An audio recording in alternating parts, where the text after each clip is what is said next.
en el episodio anterior de El Error. En una situación de riesgo político, pues ¿qué es lo que quiere el inversionista? Irse del país. Por eso estuvimos las reservas drenándose en la forma como se estaban yendo. Los tesobonos los emitió el gobierno federal, pero a corto plazo. Ya no quisieron renovar, es lo que se llama la deuda pública flotante. Ya no quisieron renovar los inversionistas por el temor. Solamente el 21 de diciembre intervenimos 4.500 millones de dólares. Estás hablando de aproximadamente el 44% de las reservas internacionales que tenía el país. En ese momento pues, nos dimos cuenta que pues, esto era insostenible. No fueron extranjeros los que fugaron los capitales, como se dijo entonces. Fueron fundamentalmente mexicanos. Pasaron la voz y la gente comenzó a comprar dólares hasta que vaciaron las arcas del Banco de México. Y esto motivó también pues, que, pues, ya sabemos, algunos inversionistas se beneficiaran pues, de una información privilegiada. Incluso la respuesta del presidente Zedillo fue a través de Luis Telles, que fue su jefe de asesores, fue que el presidente estaba descansando y que no podía ser molestado. Jaime Serrapuche sabía esa noche del 19 de diciembre que tendría que dejar el cargo. Cuando viene el cambio de sexenio, creo que el presidente Zedillo comete el error de no depreciar el tipo de cambio en ese momento.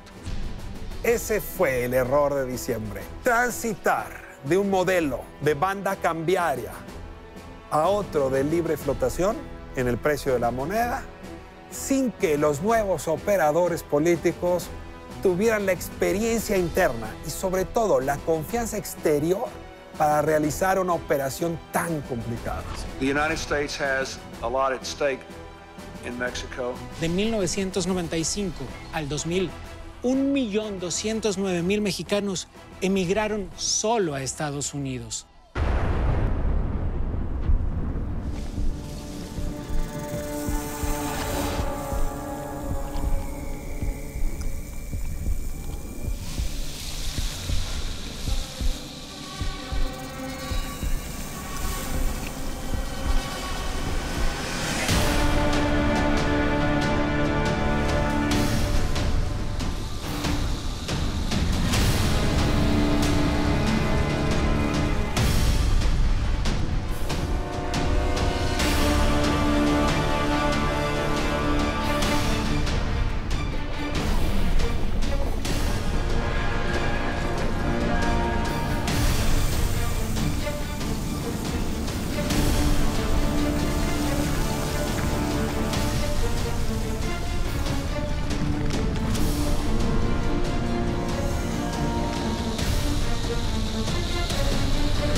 Técnicamente, todo el sistema bancario tronó automáticamente. Estalla, ¿no? Estalla Troya, y ahí es en donde se empieza a politizar mucho el tema del FOBAPROA.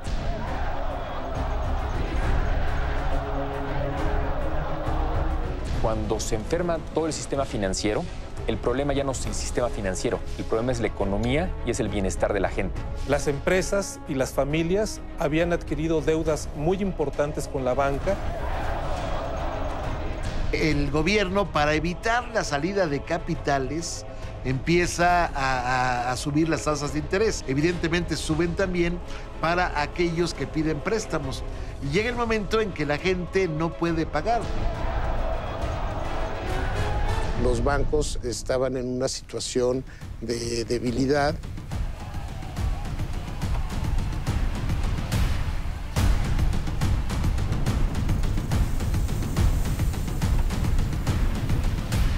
Quedó claro que los bancos en manos del gobierno pues no estaban operando adecuadamente. Y no solamente fue un proceso inducido, sino que fue un proceso en el que también se compraron estos bancos sin tener el dinero disponible para hacerlo. La Constitución obliga, en el caso de ventas de activos del sector público, vendérselos al mejor postor, no al más calificado. Punto.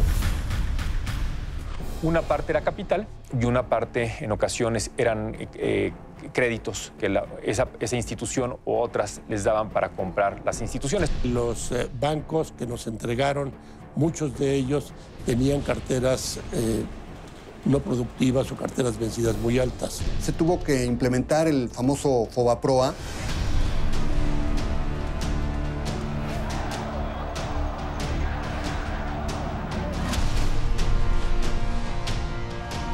No están los nombres, pero sí los montos y los créditos que fueron transferidos al FOBAPROA por cantidades realmente muy grandes.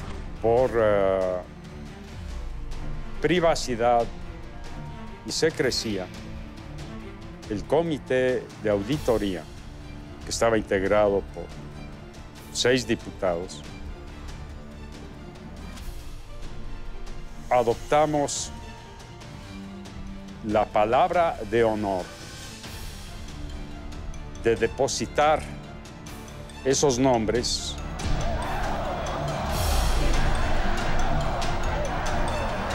Casualmente le dieron ganas en ese momento de ir al baño. El diputado José Paoli Bolio se ausentó y eso derivó en que México asumiera, el gobierno asumiera la deuda de la banca. Se han hablado de muchos excesos del FOBAPROA, ¿no? Que se terminó beneficiando a los socios. El rescate bancario, que ha costado alrededor del 20% del PIB, es un rescate que aún no acabamos de pagar. FOBAPROA, el rescate de los bancos, hipoteca a 3 generaciones de mexicanos.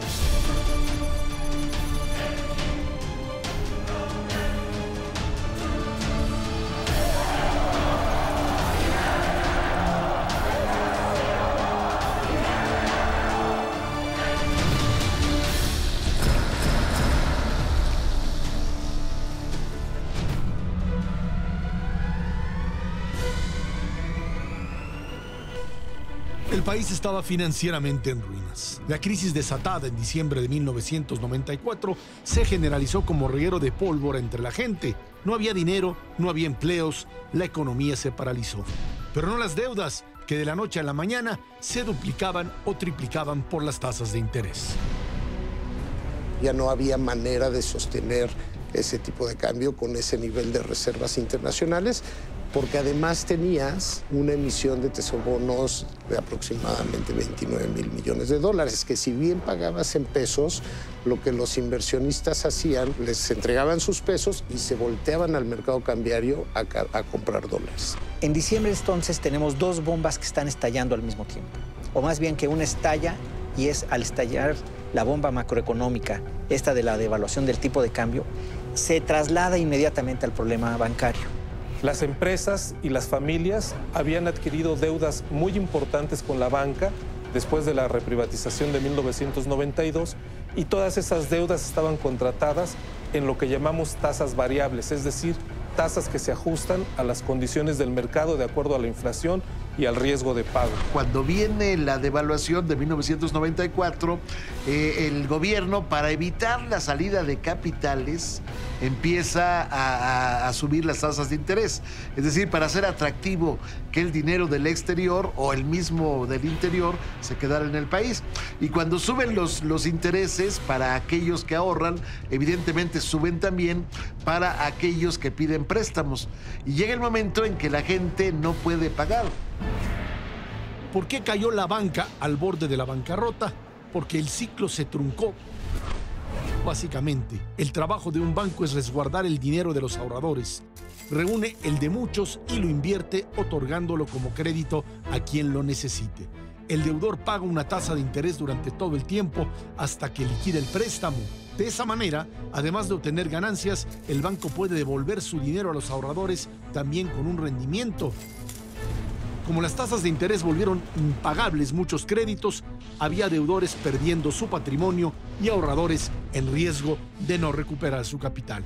Los bancos, desde el momento en que comenzaron a tener esas enormes carteras vencidas porque la gente no las podía pagar, no era que no quisieran, es que no las podía pagar, pues comenzaron a tener necesidad de enormes reservas y prácticamente no tener utilidades.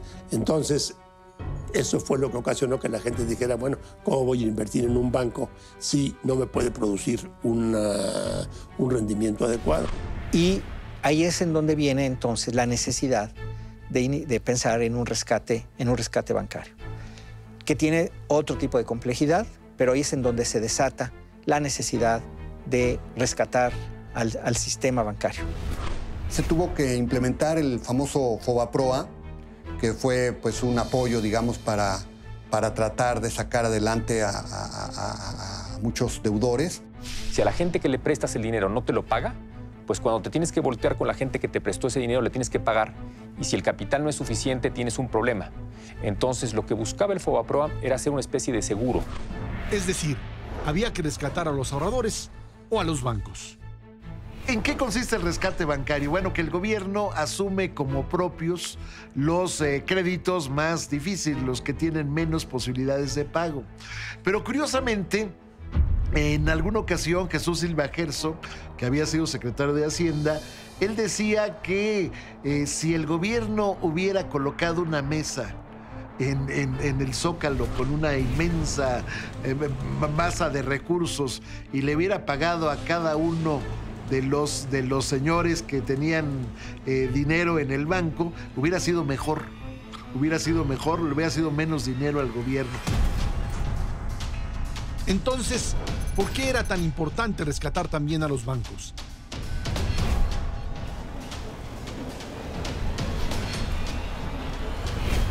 La clave estaba en los compromisos internacionales de México. En el Tratado de Libre Comercio estaba establecido que si el sistema bancario pasaba en su mayoría a manos gubernamentales, eso podría haber dado causa a que americanos o canadienses dieran por terminado el Tratado de Libre Comercio. Y realmente en medio de una crisis, una salida importantísima para nuestro país era potencializar el Tratado de Libre Comercio.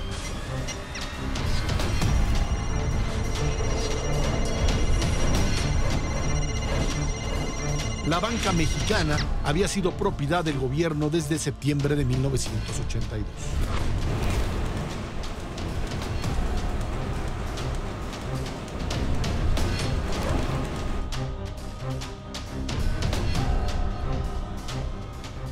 He expedido en consecuencia 2 decretos. Uno, que nacionaliza los bancos privados del país. El problema con los bancos no era nueva, ya era anterior. De hecho, el problema con los bancos se remonta a 1982, cuando el expresidente López Portillo, ante una situación muy similar en que el país se quedó sin reservas, se quedó sin fichas, dijo López Portillo, y se generó una crisis financiera internacional, pues López Portillo responde o encuentra como posible solución la expropiación, la estatización de los bancos. Eso es en 1982. Sin embargo, pues a lo largo de 1982 a 1990, pues quedó claro que los bancos en manos del gobierno pues no estaban operando adecuadamente. El gobierno de Carlos Salinas dispuso que los bancos volvieran a manos privadas. Antes de arrancar con el proceso de venta en 1990, creó el FOBAPROA. El siglema significaba Fondo Bancario de Protección al Ahorro, un fideicomiso en que los bancos hacían aportaciones regulares. El Banco de México servía como fiduciario, la Secretaría de Hacienda como reguladora y la Comisión Nacional Bancaria como supervisora. Básicamente era un seguro. En caso de que alguno de los bancos atravesara por alguna crisis, el FOBAPROA respaldaría que los ahorradores e inversionistas no perdieran su dinero.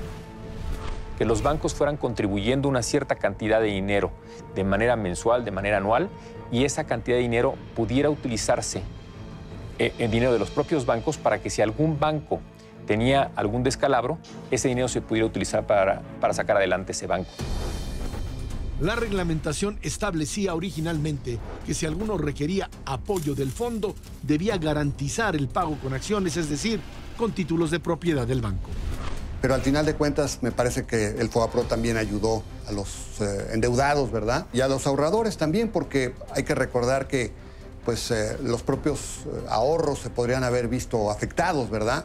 Que fue lo que se trató de evitar, que los ahorradores pues, no se vieran afectados más allá de la quiebra de las instituciones financieras, de los bancos. Ese mismo año se integró el Comité de Desincorporación Bancaria, encabezado por el entonces subsecretario de Hacienda y Crédito Público Guillermo Ortiz Martínez. Para 1991 inició el proceso que duró 1 año y medio. Se privatizaron 18 bancos. Privatizaciones, ingresos de una sola vez, reducción de deuda. El gobierno podía entonces tener menos competencia en los mercados y entonces habría más recursos para el sector privado, por un lado, y por otro lado podía el gobierno tener más recursos para el gasto verdaderamente social. Queríamos abrir la economía. ¿Cómo puedes abrir la economía con la banca estatizada? La evaluación que hace el informe integral sobre la fiscalización del rescate bancario, que presentó años después la Auditoría Superior de la Federación, concluye que hubo muchas deficiencias previas que no se observaron. Con la nacionalización de 1982, no llegó una estructura normativa para asegurar sanas prácticas bancarias. Y entonces las capacidades de supervisión y las mismas personas que estaban en la Comisión Nacional Bancaria se fueron perdiendo a lo largo de los años en que la banca estuvo en manos del Estado. Normal. La gente prefirió irse a las casas de bolsa o se prefirió ir a otros órganos financieros dentro y fuera del país y, por decir así, se desbarató la capacidad de supervisión de la Comisión Nacional Bancaria. Tampoco se consolidó un sistema de garantías efectivas para el otorgamiento de créditos, prevalecía la cultura del no pago y los bancos no tenían alicientes para la competencia.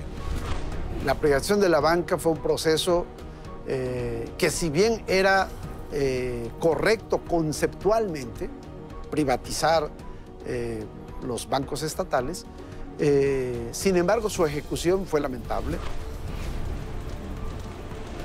En la privatización, el cambio estructural financiero se hizo bajo un sistema de supervisión ineficiente, principalmente en la medición de los riesgos crediticios en que estaban incurriendo las instituciones de banca múltiple. Las normas contables anacrónicas y la falta de transparencia de la información dificultaban conocer su verdadera situación financiera. Baste recordar, dice el informe, que la cartera vencida solo registraba el número de pagos atrasados y no el saldo total de los créditos. Además, existía una larga tradición del gobierno de proteger todos los pasivos de la banca, lo que no fomentaba la disciplina y la competencia de mercado. Realmente en la privatización bancaria no pudimos analizar las carteras de los bancos que compramos. Y entonces eso provocó que muchas de las carteras vinieran con serios problemas y con carteras vencidas altas. Esto se pudo corregir con el FOBAPROA. En el caso de Vital, por ejemplo, más del 90% de la cartera que nosotros le dimos al FOBAPROA provenía de las administraciones anteriores. El problema de cartera se hizo todavía más grande por la manera en que los bancos fueron privatizados, el criterio del mejor postor. ¿Por qué el mejor postor? Primero, porque la Constitución así lo dice, así de sencillo, ahí no hay para dónde hacerse.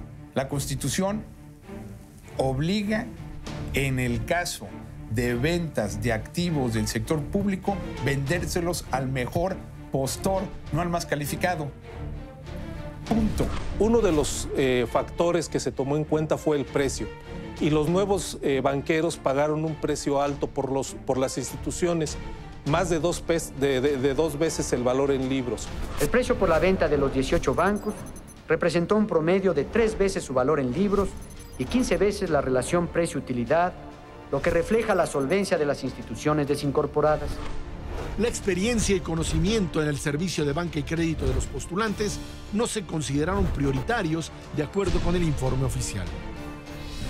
El gobierno indujo a algunos compradores, a los pocos compradores que había mexicanos, a comprar, a adquirir algunos bancos en particular, especialmente los bancos más grandes. En ese escenario, bueno, pues muchos de los banqueros se inconformaron. Uno de ellos, por ejemplo, fue Manuel Espinosa Iglesias, que él quería recuperar Bancomer.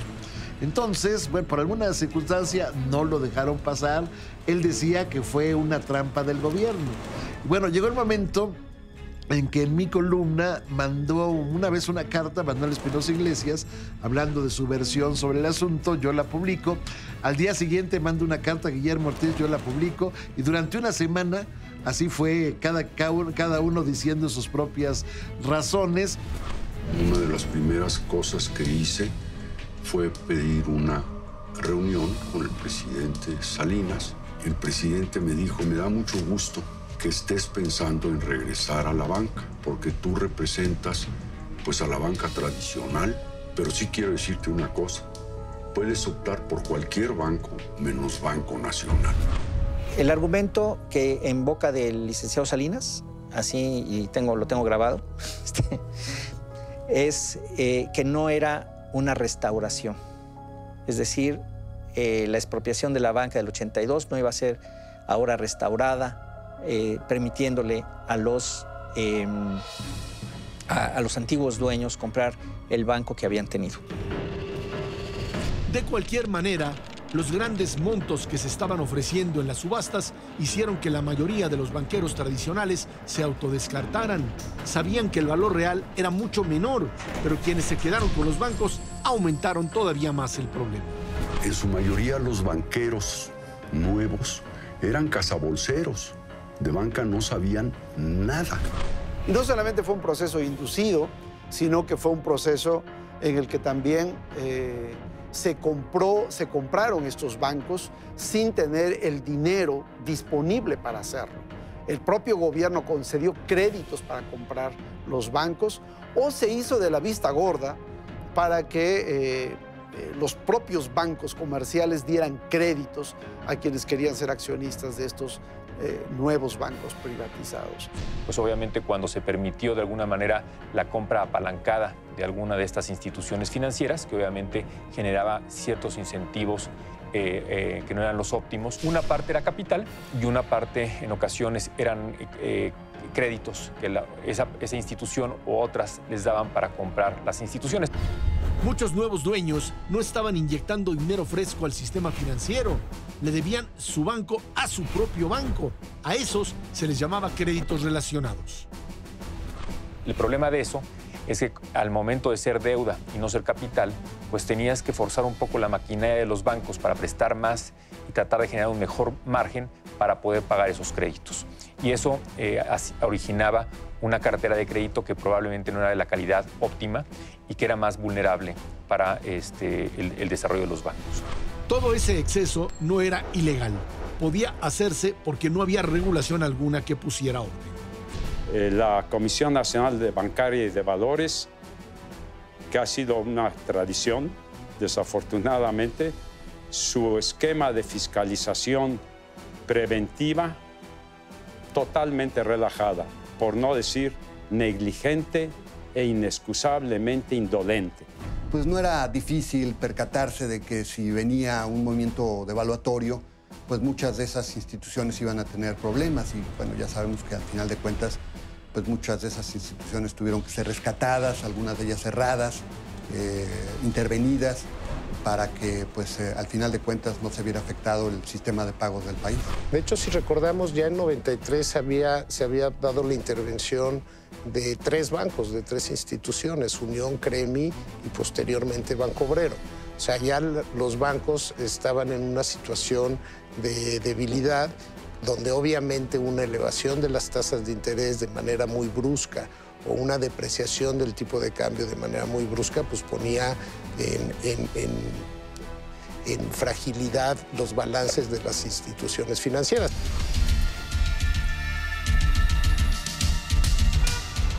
¿Sabe usted cómo se hizo el mayor fraude en la historia de México? Muy fácil. En plena crisis económica del 94-95, los banqueros metieron a la panza del FOBAPROA muchos créditos irregulares e ilegales. El FOBAPROA fue un fraude, eso es indiscutible. Y ahora estamos pagando las consecuencias. Entre préstamos, autopréstamos, créditos amigos, familiares y socios, los banqueros metieron todo cuanto pudieron. ¿Y para qué? Para que le pasaran la factura a los ciudadanos.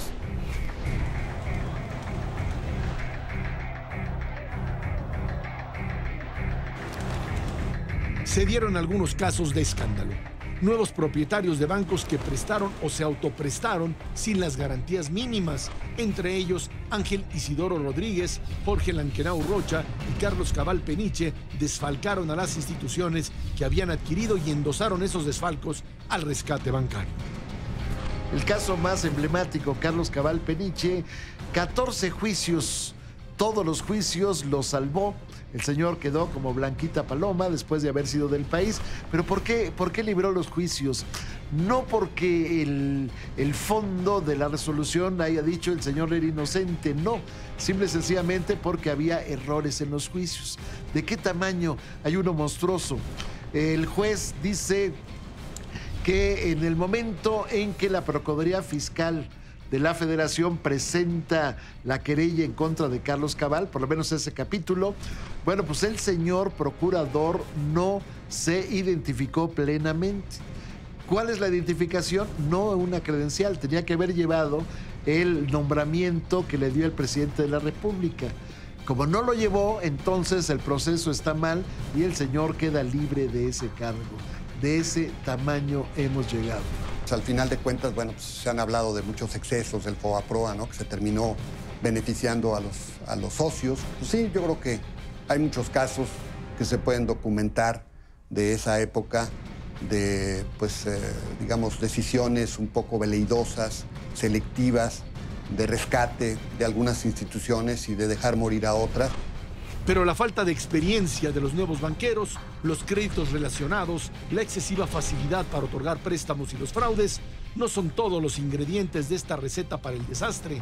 Los bancos ya tenían problemas desde antes de su privatización.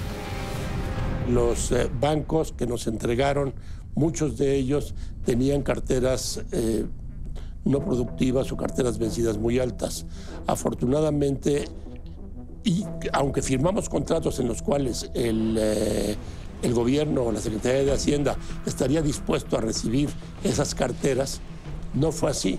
Nos tuvimos que tragar los malos créditos y la consecuencia fue que vino el FOBAPROA y en el FOBAPROA, en el caso de nuestro banco, más del 90% de la cartera vencida era de las administraciones anteriores, no de la nuestra. Un banco, sabemos, es la cartera y es el prestigio del banco.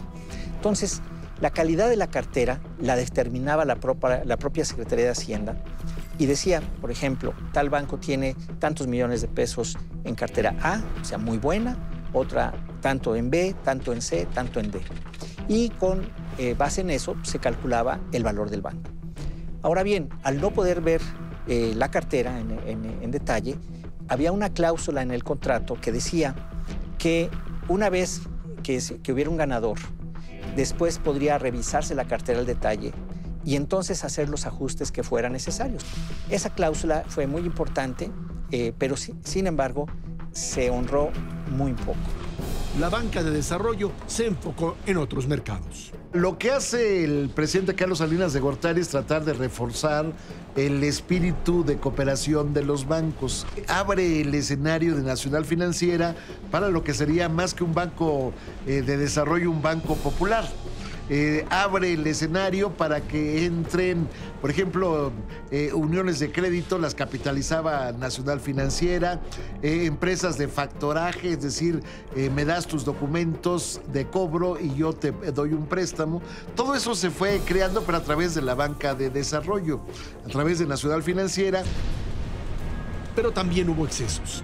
A partir de 1991, el crecimiento de la cartera de la banca de desarrollo también se volvió insostenible. Incluso antes de la crisis de 1995, su situación la llevó a una etapa de saneamiento que se extendió por varios años. El Banco Nacional de Comercio Exterior también tenía algunas dificultades. Había créditos también. Hay uno para el World Trade Center de 35 millones de dólares que tampoco nunca se pagó. De ahí que el gobierno asumiera prácticamente la totalidad del capital del World Trade Center. Muchas situaciones estaban de ese tipo y entonces, bueno, pues los bancos estaban francamente en una situación difícil. Y en esas circunstancias estalló la crisis. El FOBAPROA era reciente y por lo tanto tenía pocos fondos que además ya habían tenido que usarse. En la segunda mitad de 1994, ese fideicomiso agotó sus recursos para actuar en el rescate de dos bancos, el Banco Unión y Banpaís, que incurrieron en algunas malas prácticas. El FOBAPROA prácticamente no tenía recursos, pero tampoco era un instrumento apropiado para una crisis de esa magnitud. Simplemente el gobierno tomó lo que tenía a la mano. Técnicamente, todo el sistema bancario tronó automáticamente. Por eso, el tema del rescate del sistema bancario, los programas de compra de cartera y el programa de saneamiento que empezó en 1995, con una situación adicional muy importante. Estando en tal situación el país, tuvieron que pedir prestado al gobierno americano para poder prácticamente fondear a los bancos nuevos préstamos para poder subsistir y no caer en la no devolución de las inversiones y depósitos de los usuarios. Las tasas de interés se dispararon, incluso hasta tocar el 110%. Mucho del desenfreno crediticio se convirtió en cartera vencida, deudas impagables. El mecanismo del FOBAPROA tuvo topes y reglas en un principio, pero en la vorágine se volvió un caos. Absorbió créditos relacionados, otros de personas y entidades que habrían podido pagarlos y carteras de bancos que no estaban tan descapitalizados. Los nombres no se hicieron públicos, se mantuvieron bajo el manto de una ley que defendía a capa y espada el secreto bancario. Para poderle inyectar dinero al banco y que el banco no se quedara insolvente. Ese fue el tema. Entonces, le daba dinero al banco, pero no le daba dinero en efectivo. No tenía el gobierno dinero en efectivo. Le tenía que dar lo que sería un pagaré, era deuda contingente. Le firmaba un pagaré y el balance del banco ya se empezaba a enderezar. Este es uno de esos muchos pagarés. Fechados el 30 de septiembre de 1995, el Banco de México se obligaba a pagar al entonces Banco del Atlántico 2.501.675.559 pesos, además con intereses capitalizables trimestralmente. En las firmas aparecen los delegados fiduciarios del Banco de México y como aval, la Secretaría de Hacienda y Crédito Público. Una solución temporal ante la falta de dinero en efectivo, pero también una violación a la propia Constitución. La Constitución dice que ninguna deuda pública puede ser tal si no es aprobada por el Congreso. El argumento era que no había otra alternativa. Era eso o que los ahorradores no recuperaran su dinero y se colapsara todo el sistema de pagos del país.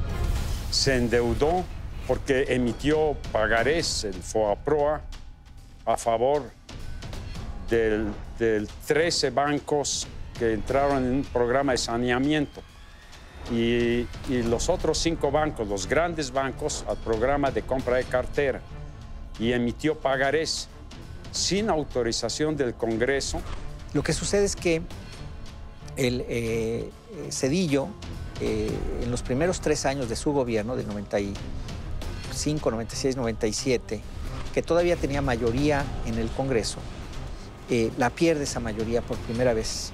Y después de haber perdido las elecciones, manda al Congreso el decreto por el cual se autoriza esta deuda de los pagarés, 500 y pico mil millones de pesos, para hacer deuda pública.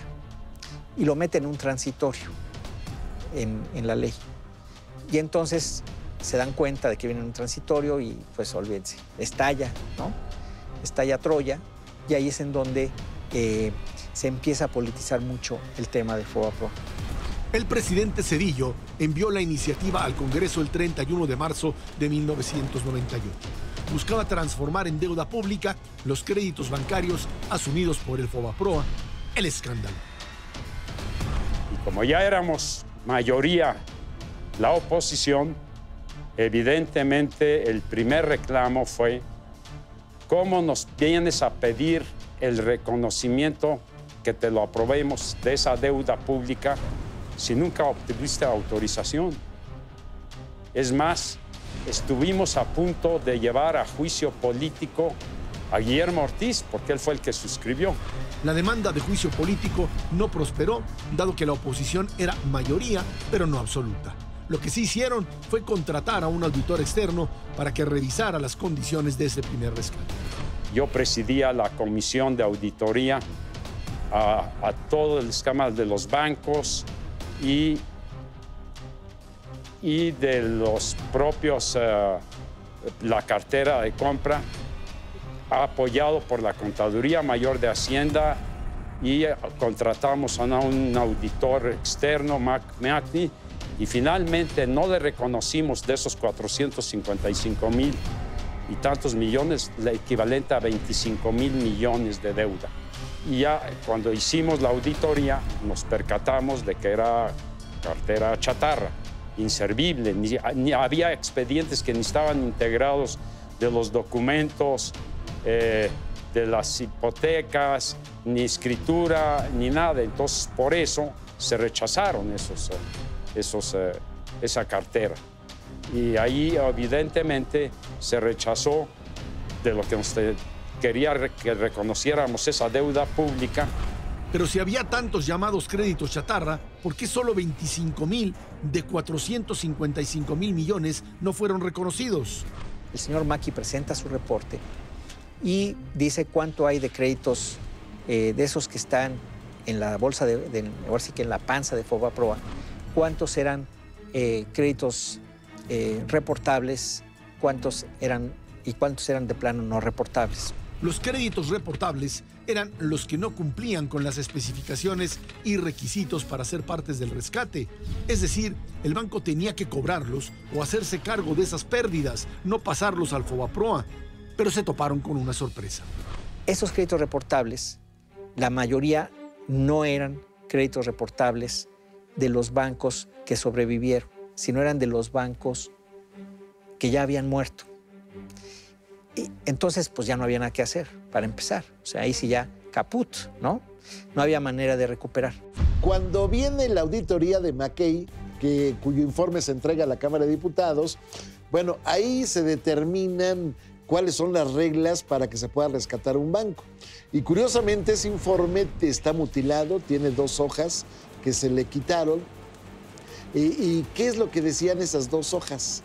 Bueno, lo que decían era que había 2 bancos, los más grandes en ese momento del país, lo siguen siendo actualmente, que no reunían las condiciones. Es decir, independientemente de si tenían una cartera vencida pesada o no, lo cierto es que tenían el suficiente capital para poder enfrentar el quebranto.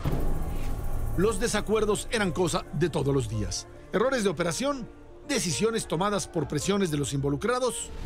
Banamex, por ejemplo, que estaba bien capitalizado y cuando vio que Bancomer había logrado venderle cartera hipotecaria al FOBAPROA, al 2x1, que fue un invento de Bancomer, Banamex levantó la mano y dijo, oye, yo ¿por qué no? ¿no? Yo también tengo los problemas. Es más, la mayor parte del dinero que tú tienes en Fobaproa son de las cuotas de Banamex. Estás ayudando a todos mis competidores, menos a mí. Aún con todo eso, había que hacer algo. Los pagarés ya estaban ahí, ya eran deuda. Había carteras vencidas que ya estaban marcadas como irrecuperables. Los bancos estaban descapitalizados. Era la única solución. La votación decisiva, la histórica, la que determinaría que fueran los contribuyentes quienes pagaran el costo del quebranto financiero, llegó el 12 de diciembre de 1998. Ese día, el Palacio Legislativo de San Lázaro estaba fuertemente custodiado y frente a toda esa seguridad, protestas enardecidas. 325 diputados votaron a favor. Eran del Partido Revolucionario Institucional, Acción Nacional y una independiente. En contra, 159 del Partido de la Revolución Democrática, el del Trabajo, el Ecologista, 11 panistas, 7 priistas y 5 independientes. Eso se leyó como un signo de divisiones importantes entre las fuerzas políticas con mayor peso. Esa votación efectivamente ocurrió. Es uno de los hechos más relevantes que se dio en el transcurso de la administración del presidente Zedillo, porque en el fondo, si esa votación no hubiera sido favorable a tomar la deuda pública, el sistema bancario hubiera caído nuevamente en una crisis porque simplemente sus activos no hubieran tenido ningún tipo de respaldo. Los recursos fiscales se tienen que utilizar porque cuando se enferma todo el sistema financiero, el problema ya no es el sistema financiero, el problema es la economía y es el bienestar de la gente. Al paso de los meses, el tema no pasó al segundo plano en el Congreso. Siguieron votándose iniciativas. En 1999 sucedió algo hasta entonces muy inusual. El presidente de la Cámara de Diputados era miembro de un partido de oposición, el panista Francisco José Paoli Bolio. El 28 de diciembre, una nueva discusión decidiría una reducción importante al dinero del rescate bancario. La votación fue tan cerrada que el voto decisivo sería justamente el del presidente de la Cámara. Justamente uno de los diputados panistas que podía haber inclinado la balanza, casualmente le dieron ganas en ese momento de ir al baño. El diputado José Paoli Bolio se ausentó y eso derivó en que México asumiera, el gobierno asumiera la deuda de la banca. Hay que tomar en cuenta que las regulaciones también son aprobadas por el Poder Legislativo. Y aquí es claro, no en esa crisis, sino durante mucho tiempo, que dentro del Poder Legislativo no ha habido tampoco la suficiente conocimiento, la voluntad o la capacidad, en síntesis, para ejercer un contrapeso ante una situación de crisis de las finanzas públicas. El problema de fondo es una falta de capacidad para equilibrar las finanzas públicas y evitar que se gaste más de lo que se ingresa. El malestar era generalizado. La gente de a pie en las calles sabía que se estaba rescatando al sistema bancario, que eso costaría miles de millones, que sería una deuda que pagarían varias generaciones, pero no sabía de quiénes estaban rescatando. No tenía nombres, no veía rostros. El asunto está en que hay mucha opacidad en eso, ¿no? No hay una información muy clara. El Congreso hizo una auditoría que se encargó a un especialista canadiense llamado Michael Mackey, que cuando la entregó eran puras claves, no había ni un solo nombre, eran claves. No están los nombres, pero sí los montos y los créditos que fueron transferidos al Fobaproa por cantidades realmente muy grandes. No debieron estar ahí. El sentido del Fobaproa es proteger a los ahorradores, no pagar las deudas de quienes pidieron prestado y aprovecharon la coyuntura para no pagar.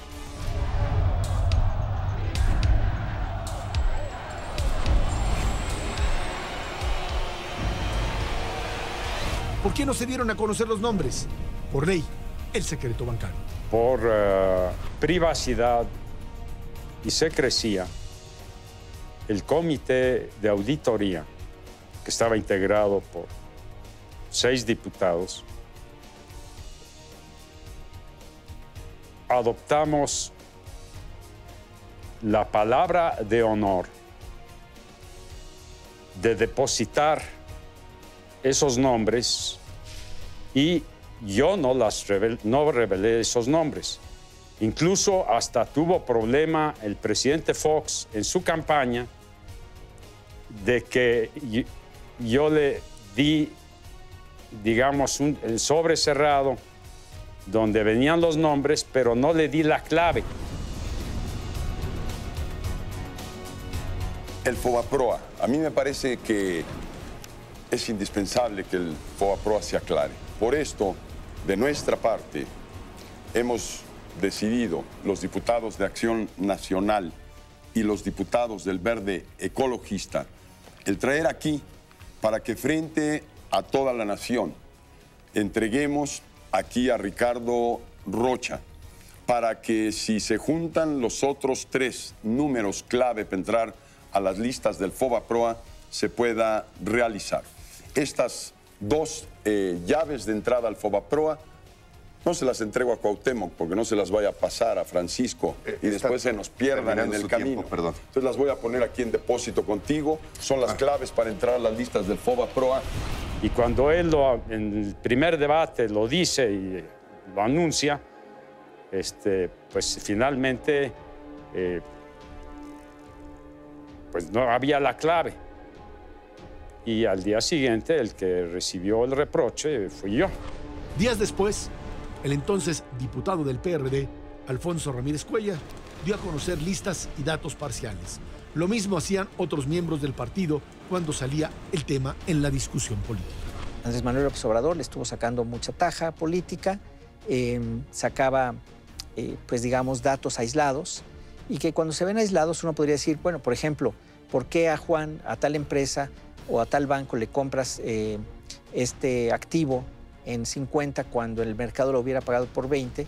Pues es que es justamente, si no le doy 50, pues ¿de qué lo estoy ayudando? O sea, si se trata de darle exactamente lo que le da el mercado, pues mejor que se lo dé el mercado. No sé si me explico. Si no, pues no es apoyo, no es rescate. El costo de la crisis fue alto para las empresas, las familias y las personas.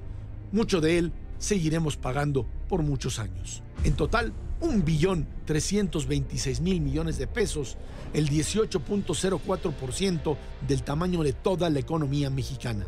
De todo ese dinero, el 94.1%, 1.248.000 millones, salen de los impuestos que pagamos todos los mexicanos.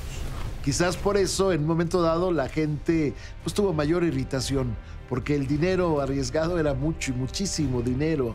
Era una parte importantísima del presupuesto para 20, 30 años hacia adelante. Cuando hablamos actualmente de que el presupuesto está muy atado, de que no hay margen de maniobra del gobierno, es justamente por ese tipo de cosas. Una de ellas es el FOBAPROA. El propio Congreso lo reconoce. Este documento del Senado de la República es una evaluación de la política económica de esos años. Analiza su repercusión en la banca, la deuda pública y el bajo desarrollo del país.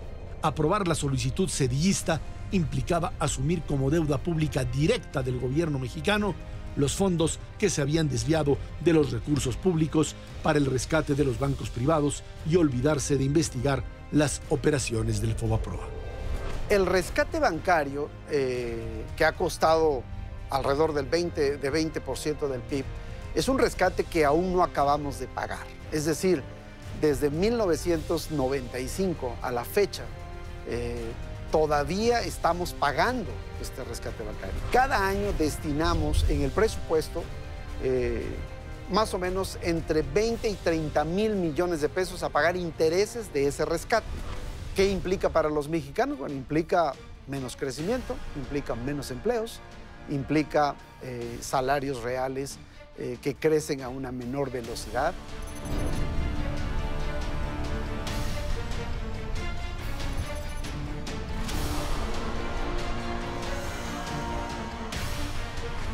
¿Para cuántas escuelas alcanzan 30 mil millones de pesos al año? ¿Para cuántas carreteras? ¿Para el desarrollo social en cuántas comunidades? De los bancos que tuvieron problemas en esa crisis, 6 fueron intervenidos gerencialmente por irregularidades detectadas en su operación, ya sea por administración deficiente o por acciones fraudulentas. Todas fueron saneadas y vendidas a otros bancos, o bien liquidadas, vendiendo únicamente sus redes sucursales. Otros 9 bancos fueron saneados para que continuaran en operación e hicieran frente a sus obligaciones garantizadas. Al final, la mayoría de las instituciones bancarias mexicanas quedaron en manos de nuevos propietarios, en su mayoría grupos financieros extranjeros.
El error. Ficción, miedo, debacle.